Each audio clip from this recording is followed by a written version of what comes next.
David Otto, who is the director at the Geneva Centre for Africa Security and Strategic Studies, and he joins us now live from London. Welcome to the programme.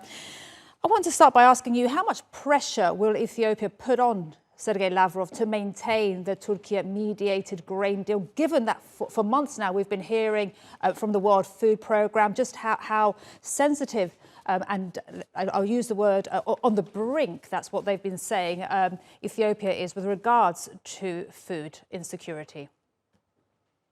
Yes, of course. I mean, this is why I think the Russian Foreign Minister Sergey Lavrov selected to visit Ethiopia. I mean, of course, we know that Russia has been backing, Ethiopia, the UN Security Council, on its atrocities that they've been allegedly committing in the Tigray region. But of course, the food crisis, which comes as a result of the blockage in the Red Sea and that is impacting globally, is one of the key discussions that will be had. And I'm sure that Ethiopia would want to push Russia to the point of ensuring that, they do have regular supply. Mm-hmm. With what leverage, if I could ask that, David, with what leverage? In return for what? What kind of pressure?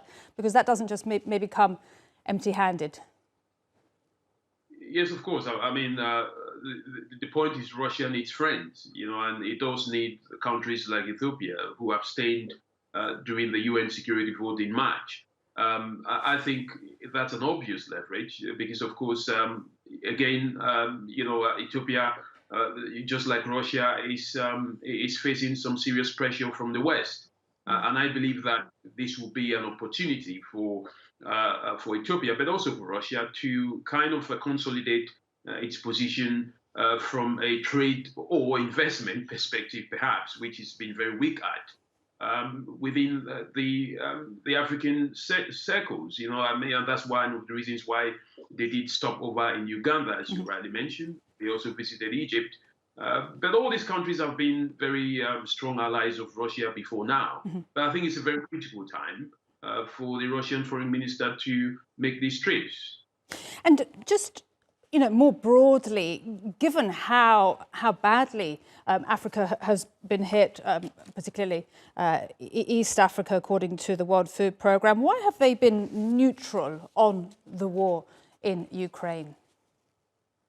I think, the realization is that, of course, you've got to look at the long-term relationship that most African countries have had with Russia. But mind you, when you look at the UN security vote that happened in March, more than... But David, sorry to interrupt, but even if your country is on the brink of starvation, as the World Food Programme had been saying. Yeah, so even if your country is at the brink of starvation, I think the solution is not to, support one side, where it is very clear that Russia has the cards to play when it comes to, this supply chain. It's been made very clear by some quarters that Russia has used this some kind of as a leverage, or as a weapon of war, as some Western countries have called it. But, the wise thing for African countries to do is not to take sides on the basis, of the impact of the war.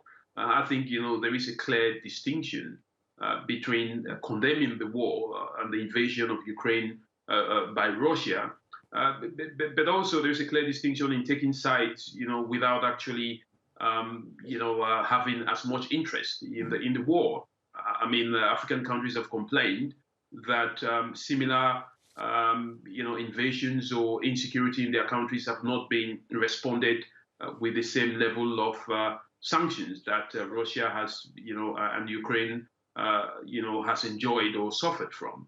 But I think it's very crucial that at some point, let every country deal with its own national interests, and that's particularly what the African countries are looking at. All right.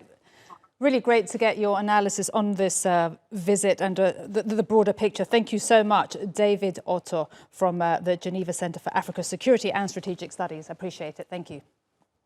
Thank you.